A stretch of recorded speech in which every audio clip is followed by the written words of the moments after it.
প্রধান উপদেষ্টাও যেভাবে বলছেন যে ওটা রাজনীতি স্থির করবে, রাজনীতির বিষয়, এটা কথাটা ঠিক, কিন্তু এই কথাটাও ঠিক যে উনিও তো জনগণের অংশ।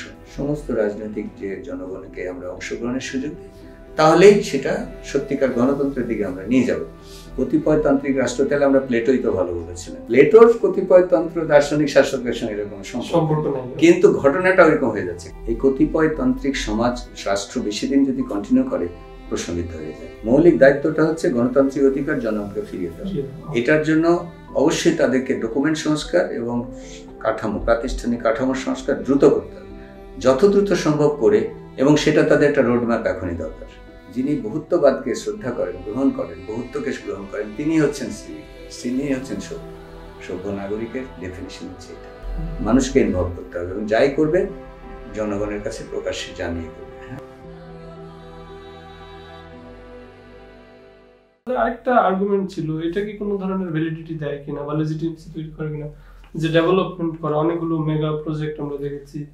আপনাকে আগেই বলেছি একদম শুরুতেই, হ্যাঁ, যে যদি একটা লিবারেল ডেমোক্রেসির নানান টাইপের অ্যাকোমোডেট করে, রাইট থেকে লেফট, কিন্তু ওখানে কোনো মতেই বলা যাবে না যে আমাকে যদি বলা হয় যে তোমার পার্সোনাল যেটাকে বলে পার ক্যাপিটা ইনকাম আমি দ্বিগুণ করে দিব, হ্যাঁ, তোমাকে পার ক্যাপিটা ইনকাম দ্বিগুণ করে দেব, তোমাকে এক্সপ্রেশনের অধিকার কেটে নেব, কিংবা ভোটাধিকার কেটে নেব, বা রাইট টু জাস্টিস আমি ইন্ডিপেন্ডেন্ট জাস্টিস প্রথা রাখবো না, তোমাকে যেতে হবে, তুমি কি রাজি? আপাতভাবে মনে হয় লোভনীয় যে আমার উন্নতি হয়েছে, উন্নয়নের কথা, হ্যাঁ, কিন্তু তাহলে যদি ওইটাতে যাই তাহলে ওনার অটোক্রেসিক পদ্ধতিতে বা ওনাদের যে পদ্ধতি উনি বলবেন সেটা যে কোনো ইডিওলজির কথা বলো আর নন হাইব্রিড ইডিওলজি বলো, আমি সেটাতে চলে গেলাম, I am no longer democratic. তাহলে আমাকে বলতে হবে আমার গণতান্ত্রিক পদ্ধতিতে আমি আর থাকবো না, কারণ লিবারালিজম কখনো ট্রেড অফ করবে না। ওই মৌলিক অধিকার সে কখনো বলবে না যে আমি হাজার কিছু প্রাপ্তির বিনিময়ে আমি এটাকে থেকে আমি বঞ্চিত, ওটা আগে রেখে তারপর বাকি কথা। এবং সেজন্যই বলবে যে কোনো পার্টি যদি ওর কোনো একটা আইন করে অন্য কিছুর অজুহাত দিয়ে যে আমার এটাতে উন্নয়ন হয়ে যাবে, কিন্তু আমার ওই ফান্ডামেন্টাল রাইট তার দ্বারা সে কাটেল করার চেষ্টা করে, ওটা নাল অ্যান্ড ভয়েড হয়ে যাবে, মানে একদমই ওটা মানে থাকবে না, কারণ ওটা মৌলিক অধিকার। এটা কে দিবে? জাস্টিস বিভাগ বলবে, সুপ্রিম কোর্ট বলবে যে না, এটা মৌলিক অধিকারের ক্ষুণ্ণ, এই আইন তুমি যদি পাশও করে থাকো পার্লামেন্টে, this is not correct. Okay sir, আমরা আরেকটা প্রশ্নে যাচ্ছি, সেটা হচ্ছে ভিন্ন, আগেরটার সাথে সম্পৃক্ত না, কিন্তু অভ্যুত্থানের সাথে সম্পৃক্ত। অভ্যুত্থানের পর যেহেতু আগের সরকার আসলে জনতাকে ফেস করেনি, পালিয়ে গিয়েছে, আমরা যেটা দেখেছি, তো এক ধরনের তাৎক্ষণিক সংকট তৈরি হয়েছে। তারপরে কয়েকদিন প্রায় আমাদের কোনো সরকার ছিল না, এরকম একটা অবস্থা হয়েছে 2-3 মতো। তারপরে ডক্টর মোহাম্মদ ইউনূসের নেতৃত্বে, তিনি আন্তর্জাতিকভাবে খুবই খ্যাতিসম্পন্ন বাংলাদেশের, তো তার নেতৃত্বে একটি অন্তর্বর্তীকালীন সরকার গঠিত হয়েছে। তো ওই সরকারের বৈধতা বা লেজিটিমেসি এই এবং আপনার চিন্তার আলোকে বা আগের বিষয়ের আলোকে সেটা নিয়ে, এটা একমাত্র আমি বলবো এক ধরনের ডক্ট্রিন অফ নেসেসিটি দিয়ে শুধু বৈধতা হয়, হ্যাঁ, কারণ ওই যে বললাম যে যখন কোনো বিপ্লব করে, সেটা কোনো ভাবাদর্শ ভিত্তিক বিপ্লব হোক বা যে কোনো কারণে বিপ্লব যখন হয়, তখন বিপ্লবী সংগঠন থাকে, বিপ্লবী সরকার থাকে, যারা পরবর্তীতে সরকার গঠনের আগে থেকে প্রস্তুত থাকে, তাদের ম্যানিফেস্টো থাকে, সেটা এক ধরনের বিষয় থাকে। কিন্তু এই ক্ষেত্রে সেটা আমি আগেই বলেছি প্রথমে যে স্বতঃস্ফূর্তভাবে হয়েছে। আমার ধারণা এই ধরনের যদিও ব্র্যান্ডিং করার চেষ্টা হয় যে অমুক অমুক পার্টি এটার পিছনে ছিল, ইন্ধন ছিল, রাষ্ট্র ছিল, কিন্তু আমার ধারণা ইন্ধন যাই থাকুক না কেন পরবর্তী ঘটনা স্বতঃস্ফূর্ত হয়েছে। তাহলে সেই ক্ষেত্রে আমাদের বিপ্লবী সরকার গঠনের যে সুযোগ একদম ছিল না তা বলবো না, সেটা যারা পরিচালনা করছিলেন, নেতৃত্বে ছিলেন, তারা হয়তো চাইলে এটাকে খুব দ্রুত সিদ্ধান্ত নিয়ে যদি এক ধরনের পরিকল্পনা কাঠামো করে, অন্তত আউটলাইন করেও বিপ্লবী সরকার গঠন করে বা জাতীয় সরকার গঠন করে বা অন্যভাবে পরিচালনা করতে, তাহলে কনস্টিটিউশনের মানে কথাতে আসতো না, কারণ কনস্টিটিউশন তাহলে অটো বাতিল করে নতুন কনস্টিটিউশনের দিকেই যাওয়ার কথা ছিল, কিন্তু সেদিকে যায়নি। বাস্তবতা হচ্ছে যে কনস্টিটিউশনাল ধারাবাহিকতা বজায় রাখার মতো করে রাষ্ট্রপতি রেখে, হ্যাঁ, তারপরে সেইভাবে কিন্তু অগ্রসর হওয়া হয়েছে এবং এই সময়ের কাজটাকে পরবর্তীতে নিশ্চয়ই পার্লামেন্ট হলে ভ্যালিডিটি দিয়ে দেওয়া হবে আগের যেটা ভাবা হচ্ছে। তাহলে এই যে বিষয়টা ঘটলো, এই বিষয়টা আসলে ওনারা কি বলে ভ্যালিডিটি যেটা পেলেন সেটা হলো যে আমাদের কনস্টিটিউশনে যেভাবে এক ধরনের রাষ্ট্রপতি দায়িত্ব দিতে পারে আপাতত, সেই ধরনের একটা কথা বলা হচ্ছে, যদিও তত্ত্বাবধায়ক সরকারের ক্লজ নাই, কিন্তু সেটা পরবর্তীতে সংশোধন করে অন্তর্বর্তীকালীন সরকারে এক ধরনের ধারাবাহিকতা দেওয়ার চেষ্টা হচ্ছে, মানে রাইট অর রং চেষ্টা চলছে। এখন এটা হচ্ছে আইনগত বিষয়, কিন্তু আমাকে যদি নৈতিকভাবে বলা হয়, নৈতিক বিষয়, যে জন্য এই আন্দোলনের মূল বললাম যে আমরা যদি একদমই তার জিসটা যদি বোঝার চেষ্টা করি, যার মূল কথাটা এটা হলো এক ধরনের গণতান্ত্রিক আকাঙ্ক্ষার আন্দোলন, গণতন্ত্রে যাওয়ার আন্দোলন। তা গণতন্ত্রে কি হবে? ইন্ডিভিজুয়ালকে তার রাইট দ্রুত ফিরিয়ে দিতে হবে। ইন্ডিভিজুয়াল তার রাইটগুলো কি দিয়ে এক্সপ্রেস করে? সেটা করে তার ভোটাধিকার, তার প্রকাশের অধিকার, তার জাজমেন্টের অধিকার, এগুলো দিয়ে, তাই না? ওই যে ইকুয়ালিটির অধিকার।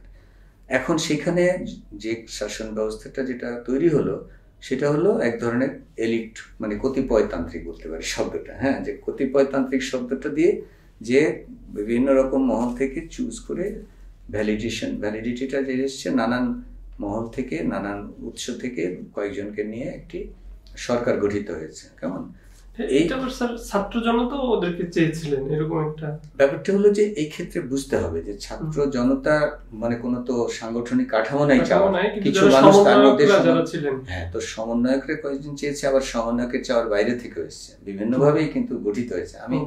আমি বরং বলবো যে আপাতত যেটা হয়েছে সেটা হলো ডক্ট্রিন অফ নেসেসিটিতে প্রয়োজন হয়েছে, করা হয়েছে, ভ্যালিডিটি হয়েছে, সব ঠিক আছে, কিন্তু তাহলে তাদের ম্যান্ডেটটার ব্যাপারটা কি, তাদের সেই বোঝার দরকার আছে যে জনতার আসল চাওয়াটা হলো যে আমার গণতন্ত্র ফিরিয়ে দাও। কারণ এই যে বললাম যে মানে সূক্ষ্মভাবে আন্দোলনটা যখনই বৈষম্য বিরোধীতে গেছে, অধিকারে গেছে, ডিক্লেয়ার্ড কোনো কথা আগে থেকে না থাকলেও আমরা প্রকাশ্য হচ্ছে যে তাদের একটা আকাঙ্ক্ষা প্রকাশিত হয়েছে। তাহলে এই আকাঙ্ক্ষার বাস্তবায়নটাই হচ্ছে তাদের প্রধান কাজ, এবং সেই প্রধান কাজে আমাদেরকে খুবই জরুরি হচ্ছে যে তাহলে কোন কোন বিষয়গুলোকে আমরা গুরুত্ব দিয়ে প্রায়োরিটি দেবো, অগ্রাধিকার দেবো। অবশ্যই রুটিন রাষ্ট্র পরিচালনা কতগুলো ব্যাপার থাকে, আইন শৃঙ্খলা, হ্যাঁ, কতগুলো জায়গাতে হাত দিয়ে, হ্যাঁ, মানে রুটিন যেসব কাজগুলো, হ্যাঁ, দ্রব্যমূল্য ব্যাংকের শৃঙ্খলার ব্যাপারগুলো, এগুলো থাকেই। কিন্তু একটা বড় বিষয় হচ্ছে যে যদি আমাকে ফিরিয়ে দিতে হয় তাহলে আমার যে জায়গাগুলোতে গণতন্ত্রকে হত্যা করা হয়েছে এত বছরগুলোতে, সেই জায়গাগুলোতে কতগুলো আছে ডকুমেন্টের ভিতরে, যেমন ওই যে বললাম যে কতগুলো আইন মৌলিক অধিকারের পরিপন্থী যদি হয়ে থাকে, যে মৌলিক অধিকার ওই আইন থাকলে আর, যেমন আমার কালা কানুন যদি থাকে, মানে বাক স্বাধীনতার ওই যে বিশেষ করে ডিজিটাল সিকিউরিটি থাকে, তাহলে আমি প্রকাশ করতে পারছি না, তাই না? তাহলে এই কতগুলো বিষয় তো আমরা সবাই মোটামুটি ছাত্র জনতা সবারই ঐকমত ছিল যে আমার গণতন্ত্রের প্রতিবন্ধক আইন অন্তত পক্ষে এগুলোকে স্থগিত করে আমাকে একটা পরিবেশ এনভায়রনমেন্ট তৈরি করতে হবে। দ্বিতীয়ত হলো যেসব প্রতিষ্ঠান, যেমন কতগুলো কি প্রতিষ্ঠান রয়েছে, হ্যাঁ, বিশেষ করে নির্বাচন কমিশন, বিচার বিভাগের জায়গাগুলো, কতগুলো মিডিয়া কন্ট্রোল করে যে সব, মানে তথ্য কমিশন ইত্যাদি, কতগুলো জায়গা রয়েছে যে জায়গাগুলোতে নিরপেক্ষ, হ্যাঁ, মানে আমার অন্যান্য অনেক নির্বাহী বিভাগের চেয়ে এই বিভাগগুলো খুব গুরুত্বপূর্ণ, যেখানে নিরপেক্ষ এবং যোগ্য লোকের স্থাপন করা খুব জরুরি আমাদের জন্য। ওখানে করলে পরে ওরা তখন যদি ওদের অধীনে যখন ইলেকশন বা যে কোনো মানে আমরা স্টেপ নিই না কেন, সেটা তাদের অধীনে থাকে, মানে ওই সময় কিন্তু নির্বাচন কমিশনের অধীনে সমস্ত আইন শৃঙ্খলাকে দিয়ে দেওয়া হয়। তাহলে তারা যদি ন্যায্য হয়, তারা যদি মানে দক্ষ হয়, তাহলে তাদের অধীনে আশা করা যায় থাকবে। এবং যদি স্বাধীন মানে মত প্রকাশ মিডিয়া থাকে, আন্তর্জাতিক অবজারভার থাকে, এবং সেটা যদি ওপেন থাকে কোনো রকম মানে সরকারি হস্তক্ষেপ ছাড়া, তাহলে কিন্তু একটা নির্বাচনে অনেক অভিজ্ঞতা রয়েছে, জাতিসংঘ অন্যান্যদের তত্ত্বাবধান থাকে, সবকিছু থাকলে আমরা মানুষের যে গণতান্ত্রিক অধিকার, সেই অধিকারটাকে আমরা ফিরিয়ে দিতে পারবো। হ্যাঁ, নানান রাজনৈতিক মতপথ থাকবে, নানান দল তখন অংশগ্রহণ করবে, এবং একটা খুব মানে এই জায়গাতে আমরা যেন কোনো রাজনৈতিক মানে যে গোষ্ঠী সংগঠন যথাসম্ভব ইনক্লুসিভ হতে হবে, যথাসম্ভব সবার যেন মানে কোণঠাসা করার কোনো প্রবণতা যদি আমরা থেকে মুক্ত হয়ে আমরা যদি সমস্ত রাজনৈতিক যে জনগণকে আমরা অংশগ্রহণের সুযোগ দিই, তাহলেই সেটা সত্যিকার গণতন্ত্রের দিকে আমরা নিয়ে যাব। নিয়ে যাওয়ার পরে এখন তার মধ্যে ওই যে বললাম, তার মধ্যে যেসব ডকুমেন্ট সংস্কার করা দরকার এবং প্রাতিষ্ঠানিক কাঠামো, প্রাতিষ্ঠানিক মানুষগুলোকেও সংস্কার করা যেটা দরকার, ওইটুকু হচ্ছে সবচেয়ে বেশি অগ্রাধিকার। এবং এই কাজের জন্য তাদের আরেকটা দরকার হলে টাস্ক ফোর্স করতে হতে পারে, হ্যাঁ, একটা নানান কয়েকটা টাস্ক ফোর্স লাগতে পারে, আবার সমন্বয় করার গ্রুপ লাগতে পারে, এবং সেখানে যথাসম্ভব এই বিষয়গুলো আলোচনার মাধ্যমে, এবং আমাদেরকে অলওয়েজ বুঝতে হবে যে রাজনৈতিক যে প্রক্রিয়ার সঙ্গে যারা যুক্ত রয়েছেন, বিশেষ করে রাজনৈতিক দল, রাজনৈতিক সংগঠন, রাজনীতি বিষয়ক সমাজ সচেতন মানুষ, তাদের কিন্তু অন্তর্ভুক্তি খুবই প্রয়োজন। এখানে আমরা ছাত্র যারা আন্দোলনে আছে তাদের যেমন অন্তর্ভুক্তি দরকার, রাজনৈতিক দল, সংগঠন এবং রাজনৈতিক যে চিন্তার সঙ্গে যুক্ত যারা মানুষ, সবার কিন্তু আসলে এই বিষয়গুলোকে ওপেন আলোচনার মাধ্যমে এক ধরনের কনসেনসাস গ্রো করা সম্ভব। গণতন্ত্রের ফান্ডামেন্টালগুলো তো খুব জটিল না, সারা দুনিয়াতেই রয়েছে। আমরা তার মধ্যে কতগুলো কোন কোন অপশনগুলো পছন্দ করছি এবং সংখ্যাগরিষ্ঠ মানুষগুলো, রাজনৈতিক চিন্তকরা কোনটাকে নিচ্ছে, এইটা যদি করা হয় এবং অন্যান্য যেসব সংস্কার ইত্যাদি, আমরা বিশাল রাষ্ট্রের সংস্কার করে ফেলবো, আমরা বিশাল মানে দেশের সমস্ত কি বলে দুর্নীতি ইত্যাদি থেকে শুরু করে সবকিছু একদম সঠিক করে ফেলবো, রাষ্ট্রকে সোনার বাংলায় পরিণত, এই ধরনের অ্যাম্বিশনের চাইতে আমি মনে করি এইটা হচ্ছে প্র্যাকটিক্যাল কথা, যে আমরা একটা যথাসম্ভব দ্রুত এই কাজটুকু করব। কারণ আসলে শেষ পর্যন্ত মানে যে আমাদের প্রধান উপদেষ্টাও যেভাবে বলছেন যে ওটা রাজনীতি স্থির করবে, রাজনীতি বিষয়, এটা কথাটা ঠিক, কিন্তু এই কথাটাও ঠিক যে উনিও তো জনগণের অংশ। একদিকে যেন উনি উপদেষ্টা, ওনারা যেমন উপদেষ্টা পরিষদে যারা রয়েছেন, যারা মানে রয়েছেন, তারা যেমন একদিকে উপদেষ্টা, তারা কিন্তু আবার জনগণ, এবং জনগণের মধ্যে তারা এক ধরনের দক্ষতা আছে বলেই, তাদের যোগ্যতা আছে বলেই তাদেরকে ওই দায়িত্ব দেওয়া হয়েছে। কাজে ওনাদেরও কিন্তু এই প্রসেসে অংশ নিতে হবে। উনি বলতে পারেন আমি অবজারভার, আমি দূর থেকে দেখবো, আপনারা করে এনে আমাকে দিবেন, ওই যে ভাবটা, ওই কথাগুলো কিন্তু সঠিক না। আবার যে আপনারা আমাদের বলবেন কয়দিন আমরা থাকবো, তা না, কিন্তু দায়িত্ব মানে হ্যাঁ, এই যে বলটা অন্যের কোর্টে ঠেলে দেওয়ার কিছু নাই, উনিও তো চিন্তা করবে ওইটা নিয়ে। মানে উনি মনে হচ্ছে উনি আরেকটা ইয়েতে চলে গেলেন, হ্যাঁ, মানে পক্ষে চলে গেছেন, তা তো না। উনি একই সঙ্গে কিন্তু জনগণের অংশ, এবং যেহেতু তাদেরকে ছাত্র জনতা পছন্দ করেছে, তাহলে তারা কিন্তু তার সবচেয়ে অগ্রণী অংশ। তাহলে জনগণের এই অগ্রণী চিন্তার মধ্যে তাদেরকে থাকতে হবে। তাহলে স্যার এখানে তাদের করণীয় কি হতে পারে? তাদের করণীয় হচ্ছে খুব দ্রুত বিভিন্ন সাব কমিটি, টাস্ক ফোর্স বলি, যে নাম দিয়েই বলি না কেন, এই বিষয়ক কয়েকটা বিষয়, ডকুমেন্ট সংস্কার, সেটা লিগ্যালিটি শুধু না, এই জায়গাতে আমাদের একটা বড় সমস্যা। এইসব সংস্কার আইনের ক্ষেত্রে অনলি আইন বিষয় না, এখানে একটা মৌলিক মূলনীতি, এথিক্স খুব দরকার, হ্যাঁ, সমাজের অন্যান্য সচেতন অংশের অংশগ্রহণ দরকার, সমাজকে সংযুক্ত করা, এবং মানে এটা শুধু যে লিগ্যালিটির বিষয় না, এটা যে মোরালিটির বিষয়। আমি যেমন বললাম যে এই যে লিগ্যালি হয়তো ওনাদের ভ্যালিডেশন হবে, কিন্তু মোরালি কতিপয়তান্ত্রিক সমাজ, কতিপয়তান্ত্রিক রাষ্ট্র, তাহলে আমরা প্লেটোই তো ভালো বলেছিলেন, প্লেটো বলেছিলেন কয়েকজন দার্শনিক শাসক থাকবে।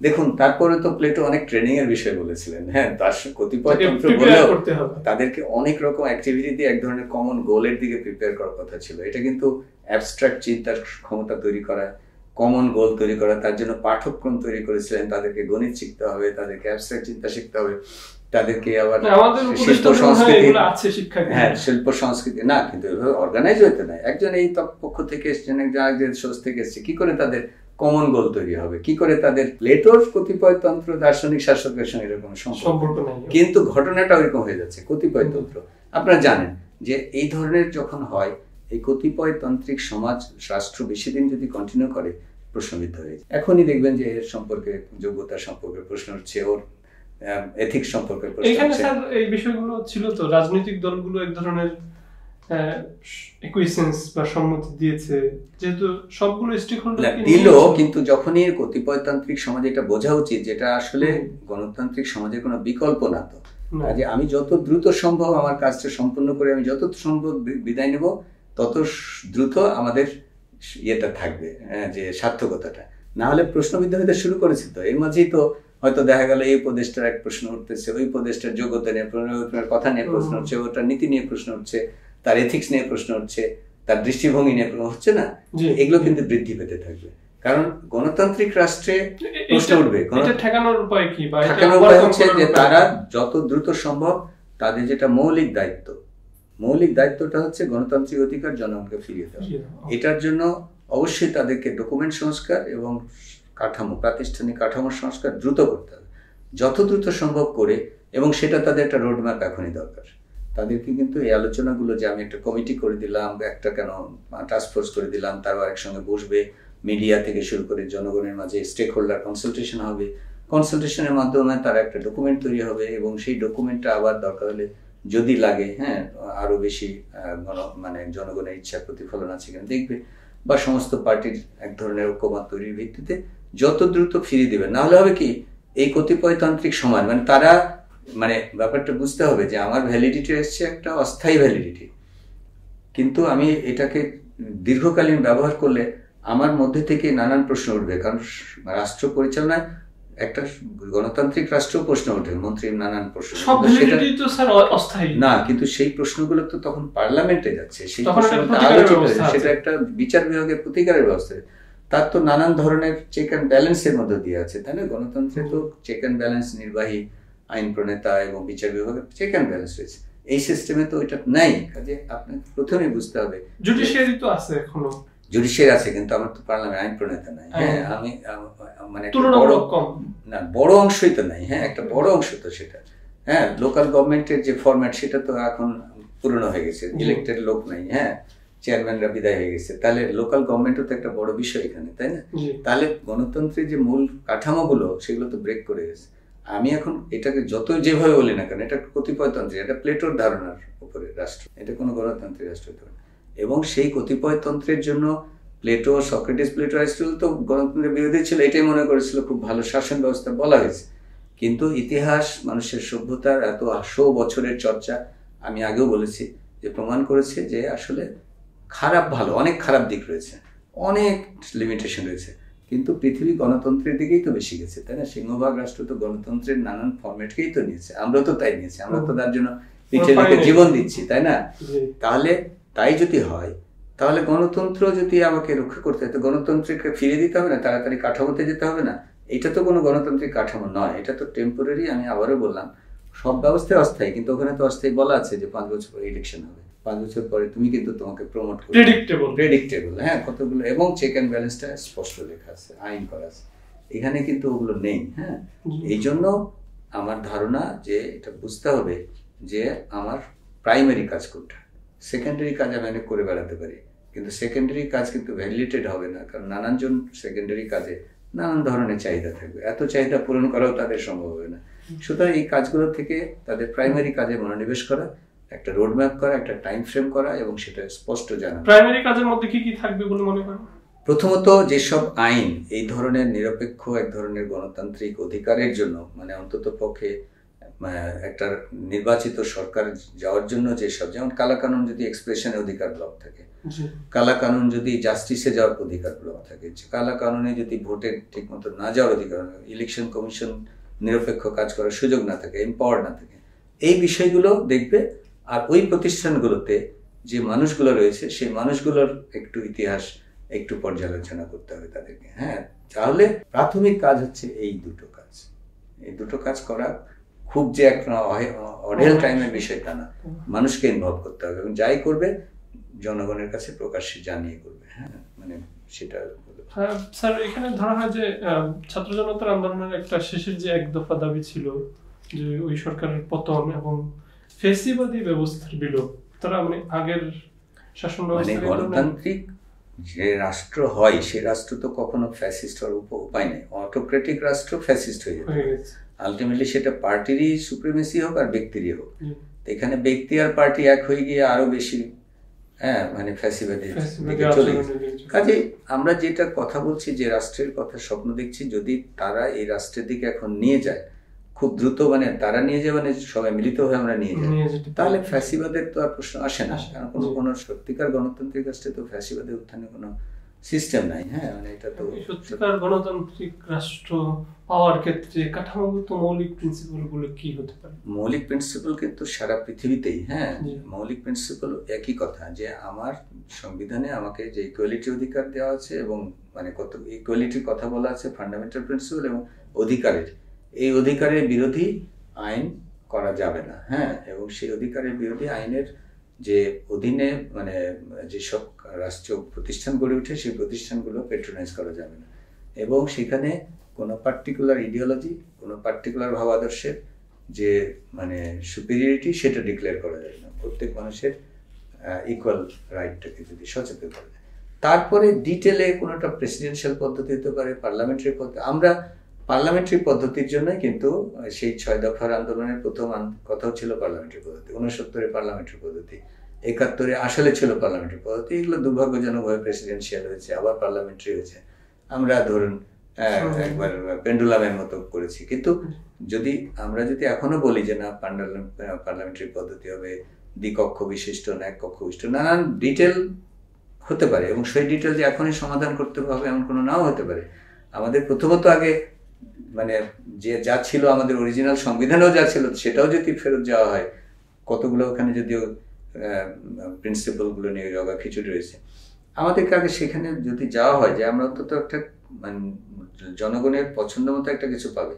কিন্তু এমন কোনো যদি সংস্কার প্রস্তাব, আমূল সংস্কারের কথা উঠে, যেটা ঐক্যমত তৈরি হবে না, নানান মহল নানান রকম কথা উঠবে, এবং সেটা দিয়ে শেষ পর্যন্ত দীর্ঘায়িত হতে থাকবে কতিপয়তান্ত্রিক শাসন, এগুলো কিন্তু আমি মনে করি না খুব ভালো। তাহলে স্যার মূলত সিদ্ধান্ত যদি সংস্কারের প্রস্তাব থাকে, তাহলে সেটা এই সরকারের মাধ্যমে সব রকম সংস্কারের কথা যেন খুব বেশি রকম অ্যাম্বিশাস হওয়াটা ঠিক মনে করবে যে দলীয়রা এটা করে না।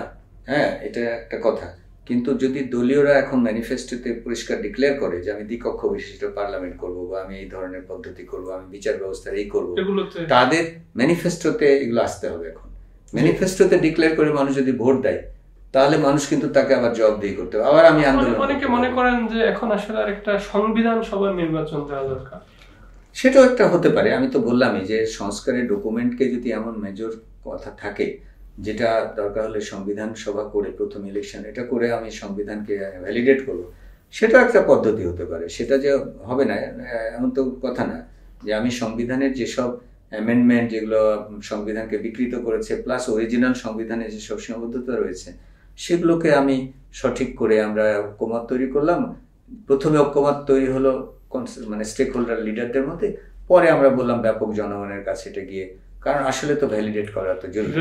তো রেফারেন্ডাম দিয়ে আমরা জনগণ রেফারেন্ডাম পরিশোধ করে ভ্যালিডেট করলো, তাহলে তো আরো ভালো হলো ওটার ভিত্তিতে। কিন্তু যাই করতে হবে ওটা তো তাহলে একটা রোডম্যাপ তৈরি হলো, যে আমি এত মাসের মধ্যে এটা করব, তারপরে আমি আরো 3 মাসের মধ্যে ইলেকশন দেবো। কথা রোডম্যাপ নির্ধারণের প্রয়োজনে তারা পলিটিক্যাল পার্টির সাথে কথা বলে। হ্যাঁ, এগুলোই তো করতে হয়, যে আমার এই কাজটাতে এত মাস লাগবে, ওই কাজটাতে এত মাস লাগবে। আর আপনার কাছে মনে হচ্ছে যে এখন তাদের একবারে জরুরি কাজ হচ্ছে কোন একটা রোডম্যাপ দেওয়া? একদম, মানে এটা হচ্ছে তারা সেকেন্ডারি বহু কাজে জড়িয়ে গেলে আসল কাজ হবে না, এবং সেটা তাদের ভ্যালিডিটির প্রশ্ন বাড়তে থাকবে, বৃদ্ধি পেতে থাকবে, এবং দেখা যাবে যে যারা রাজনৈতিক প্রক্রিয়ায় বিশ্বাসী তাদের সঙ্গে কন্ট্রাডিকশন তৈরি হবে।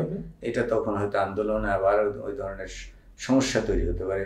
আমরা আসলে সমাজে বহু বিভক্তি ইতিমধ্যে হয়ে গেছে, সমাজ খণ্ড খণ্ড হয়ে গেছে, রাষ্ট্রের জনগণের মধ্যে নানান গ্রুপিং তৈরি হয়েছে। আসলে এগুলো থেকে মুক্তি পাওয়ার জন্য আমাদেরকে একটা পয়েন্টে, যেভাবে মানে এই ছাত্র জনতার অভ্যুত্থান কিন্তু শিখিয়ে দিল যে কয়েকটা বেসিক পয়েন্টে একমত হন ভাই। বেসিক পয়েন্ট হচ্ছে, হ্যাঁ, গণতন্ত্র খুব মারাত্মক ডিফারেন্স ডেকে আনতে পারে না। গণতন্ত্রের কাঠামোতে কতগুলো পদ্ধতি রয়েছে, সারা দুনিয়া থেকে উদাহরণ নিয়ে আমরা এই পদ্ধতির কাছাকাছি একটা কিছু করব। মানে আমরা কোন পদ্ধতিতে যেতে চাই? আমরা কি স্ক্যান্ডিনেভীয় পদ্ধতিতে যেতে চাই, আমরা কি মিডল ইউরোপের পদ্ধতিতে যেতে চাই, আমরা কি আমেরিকান পদ্ধতি, আমরা কি ইউকে পদ্ধতিতে যেতে চাই, নাকি আমাদের ওগুলো থেকে করে আমাদের যে নিজস্ব অ্যাডাপ্টেশন কি করতে চাই? মানে অজস্র অপশন তো নাই গণতান্ত্রিক সিস্টেমে, তো অজস্র অপশন অভিজ্ঞতা থেকে তো পেয়ে যাবো আমরা যে কোন পদ্ধতিটা আমাদের জন্য প্রযোজ্য। তাহলে এই জায়গাতে ঐক্যমত, হ্যাঁ, হয়তো কিছু দ্বিমত থাকবে, কিন্তু সেই দ্বিমতকে যাওয়া যাবে না এরকম কি কোনো তালিকা আছে? না, যাওয়া যাবে না এমনগুলো যেটা হচ্ছে ফান্ডামেন্টাল, যে আমার কোন ইডিওলজিকে, কোন বর্ণকে, কোন ধর্মকে, কোন বিশেষ মানে নারী পুরুষকে এই ধরনের কোনো বিষয়ে যাওয়া যাবে না, যেটা মৌলিক নীতির কন্ট্রাডিক্টরি কিছু করা যাবে। তার এবার একটা খুবই ভিন্ন ধরনের একটা প্রশ্ন। ঢাকা বিশ্ববিদ্যালয়ে নবনিযুক্ত যে ভিসি ভাইস চ্যান্সেলর, তিনি মসজিদে নামাজের সময় ইমামতি করেছেন এবং এটা নিয়ে এক ধরনের মানে একটা ইউনিক ঘটনা, যে আগে কোনো ভিসি এরকম করেনি। এদিকে অনেকে আবার দেখছেন যে না, তিনি তো যোগ্য, নামাজ পড়েন, তো কি হয়েছে?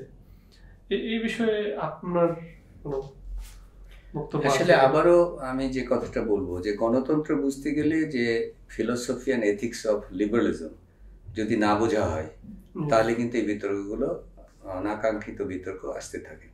কারণ একদল এটাতে খুবই উল্লসিত যে আমাদের দল গোত্রের লোক, আরেক দল বলবে আমাদের গোত্রের না, সুতরাং উনি পরিত্যাজ্য। আসলে লিবারালিজম দুটো জিনিসকে একদম পার্থক্য করে। একটা হলো প্রাইভেট এথিক্স, মানে মানুষের পার্সোনাল মোরালিটি, ব্যক্তির। আরেকটা হলো পাবলিক এথিক্স। দুটোর মধ্যে যদিও বর্ডার লাইনে কিছু সীমাবদ্ধতা থাকে, একটু হেজিনেস থাকে, আমি আসছি সেটাতে, কিন্তু দুটো ভিন্ন বিষয়। যেটা ইডিওলজির কথা বারবার আমি বলছি সেই কারণে, যে আমার ইডিওলজি উদ্ভূত একটা পার্সোনাল এথিক্স থাকতে পারে, সেটা রিলিজিয়ান থাকতে পারে, সেটা মানে মানে ধর্ম একটা প্রধান বিষয়, কিন্তু অন্যান্য বিষয়েও, হ্যাঁ, যৌনতা নিয়ে থাকতে পারে, অন্যান্য অনেক রকম বিষয় নিয়ে কিন্তু এই বিষয়গুলো থাকে মানুষের। হ্যাঁ, মানুষের সম্পর্কের বিষয় নিয়ে থাকতে পারে, নানান বিষয় নিয়ে থাকে, প্রেম নিয়ে থাকতে পারে। এই যে নৈতিক বিষয়টা, মোরালিটি, পার্সোনাল মোরালিটি, এটা হচ্ছে রাষ্ট্রের বা মানে যে গণতান্ত্রিক রাষ্ট্র বা গণতান্ত্রিক সমাজের কিন্তু হস্তক্ষেপের বিষয় না। কেমন? পার্সোনাল মোরালিটিকে তার পার্সনে থাকবে এবং তার সেই স্বাধীনতাও কিন্তু এটার অংশ। এটা গণতন্ত্রেও প্রত্যেকটা মানুষের যে ইকুয়ালিটি এবং অধিকারের কথা, তার পার্সোনাল মোরালিটি তার প্রিজার্ভ করার অধিকার রয়েছে। কারো ধর্মভীরু হওয়ার অধিকার রয়েছে, বিশেষ ধর্মে দীক্ষিত হওয়ার অধিকার রয়েছে, কারো ধর্মহীনতার অধিকার রয়েছে, কেউ ধর্ম না পালন করার অধিকার রয়েছে, বিশ্বাসের অধিকার রয়েছে, অবিশ্বাসের অধিকার রয়েছে। কেমন? এখানে আসলে রাষ্ট্র হস্তক্ষেপ করাটা আসলে কোনো গণতান্ত্রিক পাবলিক এথিক্সের অংশ না। হ্যাঁ, পাবলিক এথিক্স কোনটা? যেটা কোনো তার কর্মকাণ্ড যদি পাবলিক কোনো বিষয়কে, তার যে রেসপন্সিবিলিটি, দায়িত্বকে প্রভাবিত করে, তখন কিন্তু সেটা হচ্ছে রাষ্ট্রের বিষয়ের মধ্যে চলে আসে। হ্যাঁ, এবং মজার বিষয় হচ্ছে যে এই যে পার্সোনাল মোরালিটি থেকে যে ভেরিয়েশন, বৈচিত্র্য, এই বৈচিত্র্য আসলে লিবারালিজমের মনে করে এটা মানে এটা কোনো লায়াবিলিটি না, এটা অ্যাসেট, এটা খুব গুরুত্বপূর্ণ। এটাকে বলে প্লুরালিজম, প্লুরালিস্টিক ভিউ। হ্যাঁ, এবং বহুত্ব চিন্তার যে একটা সমাজ, বহু চিন্তার যে সমাজ, সেই সমাজটাকে সে কিন্তু কখনো মানে সেফগার্ড করে, এটাকে নিরাপদ রাখবে। এবং লিবারালিজমে সিভিলিটি, সভ্যতার উদাহরণটা খুব মানে সংজ্ঞাটা খুব অদ্ভুত। সিভিলিটির উদাহরণ হচ্ছে যিনি বহুত্ববাদকে শ্রদ্ধা করেন, গ্রহণ করেন, বহুত্বকে গ্রহণ করেন, তিনি হচ্ছেন সিভিলিয়ান, তিনি হচ্ছেন সভ্য। সভ্য নাগরিকের ডেফিনিশন হচ্ছে এটা। তার মানে বহুত্বকে আমাকে স্বীকার করতে জানতে হবে, এই বহুত্বকে আমাকে শ্রদ্ধাও করতে জানতে হবে। নাগরিক সমাজ হলো সেই সমাজ, হ্যাঁ, যারা হলো বহুত্বকে গুরুত্ব দেয়। এবং কোনো গণতান্ত্রিক যে থিওরিটিশিয়ান বরং বলতে চাই যে, এবং কোনো জায়গাতে প্র্যাকটিস হচ্ছে যে আমি কত এনকারেজ করব, হ্যাঁ, বহুত্বকে আমি বরং সম্মান শুধু না, কতটা মানে প্রমোট করার জন্য রাষ্ট্র বরং প্রমোট করবে সেটাকে যদি লাগে। মানে কাউকে তো আপার হ্যান্ডে নেবেই না, কাউকে উচ্চ নিচু করবেই না, প্রমোটও করবে। বহুত্ব থাকলে কোনো অসুবিধা নেই। হ্যাঁ, এই বহুত্বটা যদি আমাকে আবার রাষ্ট্রে ধরা যাক, একজন খুব মানে পরহেজগার, এবং একজন শুধু পরহেজগার না, উনি তার যে যারা অন্য পরহেজগার তারা সহ একটি প্রাইভেট গ্রুপও করেছে, তারা পরহেজগারী, তারা বিভিন্ন রকম মানে অন্য ধর্ম হলে পূজা আর্চা করে, উপাসনা করে, ইবাদত করে, নানান কিছু তারা করে, ধর্মের কথা বলছি। আরেকজন হতে পারে যে হ্যাঁ, আমি একটা জাতীয়তাবাদী চেতনা, আমি সেই সংক্রান্ত সঙ্গীত, গান, সেগুলো নিয়ে আমি আছি, আমি বাঙালি সভ্যতা নিয়ে আমি খুব মনে করি ওটা একটা ইডিওলজি। হ্যাঁ, যে বাঙালি জাতীয়তাবাদ সবার শ্রেষ্ঠ। তো সেই ধরনের এক ধরনের প্রবণতা হয়েছে। বাংলাদেশের জাতীয়তা কিন্তু এক জিনিস, সেটা হলো রাষ্ট্রের কাঠামো, বাউন্ডারির ভিতরে আমি পাসপোর্টে সিল দিচ্ছি। কিন্তু বাঙালি জাতীয়তাবাদের উদ্বুদ্ধ, এটা কিন্তু একটা ইডিওলজিক্যাল ধারণা, আমি আর ডিটেলে যাচ্ছি না। সেটা দিয়েও কিন্তু হতে পারে যে আমি একটা গ্রুপ তৈরি করলাম, একটা সঙ্গীত গ্রুপ, কালচারাল গ্রুপ, আমি পারফর্ম করছি, আমরা নিজেরা রয়েছি, তারা প্রমোট করছে। ওই আরেকটা ধর্মীয় গ্রুপ তারাও কিন্তু প্রমোট করতে পারে। কিন্তু এইটা যখন স্টেটে হবে কি, ওই গ্রুপ পাওয়ারে আছে বলে, মানে ধরা যাক যে ওই গ্রুপের সাপোর্টার পাওয়ারে আছে বলে আমি ওই ভাবাদর্শের বিষয়গুলোকে বাজেটে প্রাধান্য দিয়ে দিলাম। ধরা যাক কথার কথা যে আমার দেশে লালনের ভক্ত অনেক রয়েছে, রবীন্দ্রনাথের ভক্ত রয়েছে, নজরুলের ভক্ত রয়েছে, বাঙালি জাতীয় নানান ধরনের ভক্ত রয়েছে। এখন আমি যদি পাওয়ারে আছে, আমি সেই জন্য আমি একটা বিশেষ গ্রুপের কালচারাল অ্যাক্টিভিটির জন্য বাজেট বেশি দিয়ে দিলাম। তাহলে হলো কি, আমি একটাকে আপার হ্যান্ড দিলাম। আমার কালচারাল অ্যাক্টিভিটির জন্য বাজেট থাকবে অবশ্যই, কিন্তু সেটা যেন এক ধরনের ইকুইটির কনসেপ্টে থাকে। ওটা আমি ডিটেলে যাচ্ছি না, কিন্তু বিষয়টা দাঁড়াচ্ছে এরকম যে যারা এই ধরনের ধর্মীয় ভাবাদর্শ থাকুক, কালচারাল ভাবাদর্শ মানে অন্যান্য সাংগীতিক ভাবাদর্শ বা সাংস্কৃতিক, তাদেরকে সেই স্বাধীনতা যদি না দিই, আমি বলি ও আমার পক্ষে না, ও ওই পক্ষে চলে গেল, আমার পক্ষের লোক কেন এটা হলো না, তাহলে কিন্তু এটা কোনো রাষ্ট্র, গণতান্ত্রিক রাষ্ট্রের সিস্টেম। গণতান্ত্রিক রাষ্ট্রে যে পজিশনের জন্য তাকে নির্বাচন করা হয়েছে, দেখতে হবে ওই মানে তার যে টার্মস অফ রেফারেন্স, তার যে রিক্রুটমেন্ট রুল, সেখানে উনি ফিট করেন কিনা, যোগ্যতা আছে কিনা, ওনার কি পার্সোনাল ভাবাদর্শ, এটা কিন্তু খুব মুখ্য বিষয় নয় আসলে। ওটাকে মুখ্য করলে তাহলে আমরা ওই ট্র্যাপে পড়ে গেলাম আবার। হ্যাঁ, এখন উনি যদি আবার দায়িত্ব পালনে সেই ভাবাদর্শের কোনো প্রাধান্য দিয়ে, আমাদের যেটা ঘটেছে গত 15 বছর, তাই না, একটা বিশেষ ভাবাদর্শ, এটা আবার স্ক্রিন করা হয়েছে গোয়েন্দা সংস্থা দিয়ে নানানভাবে, হ্যাঁ, তারা সেটার অ্যাক্টিভ সাপোর্টার কিনা, এবং সেটা অনেকে অ্যাক্টিভ সাপোর্টার হয়তো মনের দিক থেকে ভাবাদর্শে না, কিন্তু বাহ্যত দেখিয়ে বাহ্যত তারা বিভিন্ন রকম সংগ্রামে অন্যান্য লিপ্ত হয়ে বিভিন্ন রকম শো অফ করে হয়েছে। আবার কেউ অন্তর থেকেও ভাবাদর্শে ছিল, তাদেরকে নানান পজিশনে দিয়ে দেওয়া হয়েছে, তাই না? তখন কি হলো, পার্সোনাল মোরালিটিকে রাষ্ট্রে স্থাপন করা হলো। এটা রাষ্ট্র কখনো সহ্য, এটা কিন্তু আইনের কাছে আবার যেতে পারে যে উনি কিসের বলে এই পজিশনটা পেলেন, আমার যোগ্য আরেকজন ছিল, বৈষম্যের কাছে ফের হলো যে আমার ফার্স্ট ক্লাস ফার্স্ট পাওয়া ছিল বা অমুক ছিল। ওই যেমন আমি মুক্তিযোদ্ধা, হ্যাঁ দেখুন, মুক্তিযোদ্ধা বাংলাদেশের সব নাগরিকই ছিল। আমি সম্মুখ যুদ্ধে গেছি, সম্মুখ যুদ্ধে যারা ফিরে এসছে তাদের যা সমস্যা ছিল, তাদের জন্য যে তাদের পরিবারে যে ভুক্ত, তাদের জন্য অশেষ শ্রদ্ধা আমাদের, বা যারা নিহত হয়েছে। কিন্তু তাদের জন্য কি করা যেতে পারে, রাষ্ট্রের একটা বিশেষ ব্যবস্থা থাকতে পারে। কিন্তু আমি মুক্তিযোদ্ধা অমুক্তিযোদ্ধা বলে যে রাষ্ট্রের নাগরিকদেরকে দুই ভাগ করে দিলে, এটা ভাবাদর্শ ভিত্তিক। এবং এই ভাবাদর্শ ভিত্তিক যখন আপনি কোনো ইডিওলজিতে কনভার্ট করেন, ইডিওলজিতে সবাই, তাহলে বাংলাদেশের নাগরিক সবাই তো একই ইডিওলজি ছিল ওই অর্থে, স্বাধীনতার চেতনায়। কিন্তু ভাগ যখন করা হলো, তখন কিন্তু সে আবার হয়ে গেল একটা ভাবাদর্শ। এই ভাবাদর্শ ভিত্তিক যখন আপনি প্রায়োরিটি দিবেন, তখন কিন্তু ওই ধরনের বিষয়গুলো চলে আসে। মুক্তিযুদ্ধের যারা গিয়েছেন, তারা প্র্যাকটিক্যালি সাফার করেছেন, তাদের জন্য যেটা করতে হবে, শুধু কাকে করতে হবে, কোন জনকে করতে হবে, এটা অনেক সময় ব্যক্তি পরিবার ভিত্তিক হইতে পারে। ওটা একটা কমিশন সিদ্ধান্ত নেবে। মুক্তিযুদ্ধে বাংলাদেশে বসে থেকেও যিনি যান নাই, হ্যাঁ, বা মুক্তিযোদ্ধা নামে লিখেন নাই, কিন্তু এমনও পরিবার যদি ক্ষতিগ্রস্ত হয়, তার জন্য করতে হতে পারে, সেটা অন্য কথা।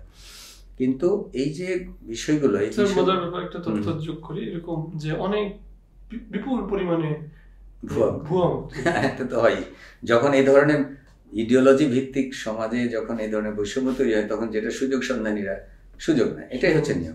তো আমরা যে কথাটা বলছিলাম, যে ওইখানে যদি কারো পার্সোনাল মোরালিটি, হ্যাঁ, যদি থাকে এবং তার দ্বারা কোনো গ্রুপ থাকে, তার জন্য তারা যদি কোনো রিচুয়ালস করে, উপাসনায় করুক, ইবাদত করুক, কোনো রকম যদি তাদের অনুষ্ঠান করে, এবং সেখানে কেউ যদি নেতৃত্ব দেন, এটার দ্বারা কিন্তু রাষ্ট্রের কোনো বিষয় না এটা। এবং রাষ্ট্র এখানে ইন্টারফেয়ার করা, বা আমি পছন্দ করছি না, আরেকজন পছন্দ করছে, ইট ডাজন্ট ম্যাটার, এটা তাদের পার্সোনাল ইস্যু এগুলো। কিন্তু নির্বাচনে, শিক্ষক নির্বাচনে, আমার কোনো রকম কোনো ডিন নির্বাচনে, হ্যাঁ, বা যেগুলো দায়িত্বের মধ্যে যখন আমরা যাবে, পরীক্ষা পদ্ধতি, পাবলিক ডিউটি, পরীক্ষার রেজাল্টের ক্ষেত্রে, অন্যান্য ক্ষেত্রে, সেইটাতে যদি আমি আমার ভাবাদর্শ ভিত্তিক বিষয়টাকে প্রাধান্য দিই, তাহলে কিন্তু এটা রাষ্ট্রীয় বিষয় হয়ে গেল, তখন কিন্তু সমাজের বিষয় হয়ে গেল। এই জায়গাগুলোতে খুব সূক্ষ্ম পার্থক্য রয়েছে। হ্যাঁ, সূক্ষ্ম পার্থক্য যেমন বলি, যে ধরা যাক যে স্বামী স্ত্রীর একটা প্রেমের সম্পর্ক, ধরা যাক একটা পরিবারের। এখন প্রেম তো কখনো রাষ্ট্রের বিষয় না, এটা তো মানুষের অনুভূতির বিষয়, ঠিক না? এই অনুভূতির বিষয়, আমার স্বামী স্ত্রীর প্রেম আছে কি নাই, ভালো আছে না মন্দ, কতটা আছে, কত গভীর আছে, এটা কি রাষ্ট্রের দায়িত্বের মধ্যে পড়বে? এটা পার্সোনাল মোরালিটি, এটা পার্সোনাল নৈতিকতা, পার্সোনাল এথিক্স, পার্সোনাল কে কার দায়িত্ব ইত্যাদি। কিন্তু সেই স্বামী দায়িত্ব পালন করে না বা মহিলার প্রতি অত্যাচার করেন, এই অত্যাচারে যখন আসলো এটা কিন্তু আবার পার্সোনাল মোরালিটি তখন কিন্তু আইনের রাষ্ট্রের মোরালিটিতে কনভার্ট হয়ে গেল। দেখুন কিভাবে সূক্ষ্ম তফাৎটা যায়। এই জায়গাগুলোতে হেজি কেন বলছিলাম, এগুলোতে অনেক সমস্যা আছে অনেক ক্ষেত্রে। এই যে আপনি বললেন যে পার্সোনাল মোরালিটির একজন দায়িত্বে গেছে, তাকে খুব যদি কেয়ারফুল না হয় তাহলে সেটা কিন্তু তার রাষ্ট্রীয় মোরালিটিকে ইনফ্লুয়েন্স করতে পারে। আনলেস যেমন ওইখানে যেমন আমেরিকার মতো জায়গা তো যারা বিচারক অ্যান্টি অ্যাবর্শনিস্ট লবি থেকে এসছে তারা এক ধরনের বিচার শুরু করে দেয় তখন। হ্যাঁ, তো একটা গণতান্ত্রিক রাষ্ট্রে চেক অ্যান্ড ব্যালেন্সে এটাই দেখে যে এ কি কোনো ভাবাদর্শ। আমাদের দেশে তো হরহার সাধারণ, আমাদের বিচারকরা তো সবাই একই ভাবাদর্শে, এমনভাবে হলো যে রাষ্ট্র সরকার আর বিচার বিভাগের মধ্যে কোনো তফাৎ থাকলো না, তাই না? এটা কেন হয়? ওই ভাবাদর্শ উদ্বুদ্ধ বিচারককে তখন নেওয়া হয়, তাই না? হ্যাঁ, তো ট্রাম্পের সময় অনেকে এভাবে নিয়েছে, এখন তারা বিচারের ক্ষেত্রে হয়তো কথা বলছে। এই জায়গাগুলোতে খুবই সযত্ন থাকতে হয় যে আমি পার্সোনাল মোরালিটি, স্বামী স্ত্রীর প্রেমের বা সম্পর্কের বিষয়টা কিন্তু রাষ্ট্রীয় চলে যেতে পারে যদি সেটা একটা মানে অধিকার ভায়োলেশনের বিষয়ে চলে আসে। যদি হ্যাঁ, যেটা হচ্ছে তার খাওয়া পর অধিকার, তার মানে আঘাত প্রাপ্তির, আঘাত না পাওয়ার অধিকার, তাকে ফিজিক্যালি হার্ট না করার অধিকার, তখন চলে যায় এটা।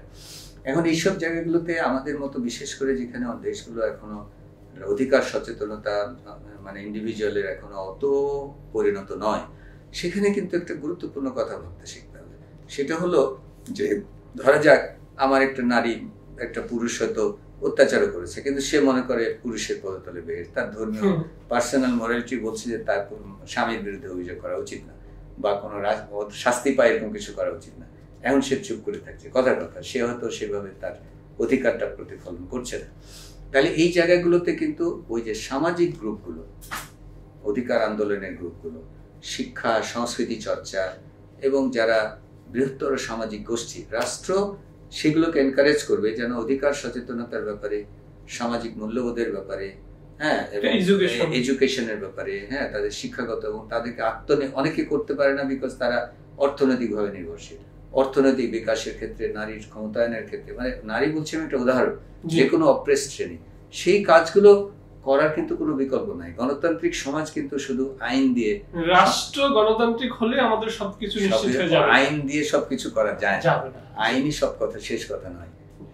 নাগরিকের, প্রত্যেকটা নাগরিক এবং বিশেষ করে সচেতন নাগরিক, তাদের সাংস্কৃতিক সংগ্রাম, তাদের বুদ্ধিবৃত্তিক সংগ্রাম, তাদের সমাজ সচেতনতার সংগ্রাম এবং তাদের সেটা ভেন্টিলেট করার সংগ্রাম, সংগঠিত করার সংগ্রামের কোনো বিকল্প নাই। এটা থাকতেই হয়। কারণ বিশেষ করে এইসব দেশে যেখানে এখনো সমাজ গণতন্ত্র সুগঠিত হয়নি, গণতন্ত্র একবার ভোট হয়ে গেল তার মধ্যে দিয়ে সব শেষ হয়ে গেল, এই কথা ভাবলে চলবে না। আইন হলেও চলবে না, আইনের বাস্তবায়নের সাথে কিন্তু নানান বিষয় জড়িত থাকে এবং মানুষকে সচেতন করার বিষয় জড়িত থাকে। সুতরাং আমি মনে করি যে আপনার যে আগের প্রশ্ন, ওই প্রশ্নের উত্তর আশা করি আমি বিভিন্নভাবে দেওয়ার চেষ্টা করেছি, যে কোন মানুষ কি ধর্মবিশ্বাসে বা কোন ধরনের অন্যান্য পার্সোনাল মোরালিটিতে আছে এবং তিনি কি গ্রুপে রয়েছেন, এই গ্রুপে উনি কি দায়িত্ব পালন করছেন, এগুলো নিয়ে আসলে সমালোচনা করলে আজকে ওনার করব, কালকে আরেকজনের করব, কালকে আরেকজনের করব, তাহলে দেখা যাবে যে আমরা পরস্পরের মধ্যে আসলে পার্সোনাল মোরালিটি লড়াই থাকবো। রাষ্ট্রের যে এথিক্স, হ্যাঁ, এটা তার ব্যক্তিগত বিশ্বাস, তার ব্যক্তিগত অধিকার রয়েছে, প্রত্যেকের ব্যক্তিগত বৈচিত্র্যের অধিকার রয়েছে এবং বহুমাত্রিক সমাজে এগুলো থাকাটাই বাঞ্ছনীয়। আমরা বহুমাত্রিক সমাজ থেকে যখন পাবলিক এথিক্সে যাব, রাষ্ট্র পরিচালনা যাব, তখন যেন আমরা এগুলোকে টেনে না নিয়ে আসি, আমরা যেন একটা ন্যায্যতা আইনসঙ্গত সমাজ করি, প্রিন্সিপাল অনুযায়ী। ধন্যবাদ স্যার, অনেক অনেক বিষয় আমরা আজকে জানলাম। এই প্রত্যেকটি বিষয়ে আসলে আরো দীর্ঘ সময় ধরে আমাদের কথা বলা প্রয়োজন। আমরা আশা করি বাংলাদেশ একটি খুবই গুরুত্বপূর্ণ মুভমেন্টের মধ্যে আছে এখন। আমিও তাই, এরকম একটি অভূতপূর্ব ঘটনা ঘটছে। এই বিষয়গুলো এখন আমাদের হয়তো আরো বেশি আলোচনা করা। এই সময় আমাদেরকে যদি সঠিক পথে আমরা না চলি, সঠিক দিকে না অগ্রসর হই, তাহলে অর্জনগুলো আবার ব্যর্থ হয়ে যাবে, আবার হয়তো এক ধরনের সিউডো ইডিওলজিক্যাল স্টেটের দিকে চলে গেলে আরো ঝামেলা। হ্যাঁ, এবং আমি মনে করি না যে এই রাষ্ট্রের দিকে যাওয়া উচিত। আমরা আবারও আপনার কাছ থেকে এই বিষয়গুলোতে বিভিন্ন বিষয়ে আশা করি আপনি কথা বলবেন, অন্তত এই সময়টাতে রাষ্ট্রের এই খুবই গুরুত্বপূর্ণ মোমেন্টে যাতে এথিক্সের জায়গা থেকে, পলিটিক্যাল থিওরি এবং এপিস্টেমোলজির জায়গা থেকে এই আলোচনাগুলো আরো আসে। নিশ্চয়ই, আমি খুব খুশি হব। সবাইকে ধন্যবাদ আমাদেরকে এতক্ষণ ধৈর্য ধরে শুনবার জন্য।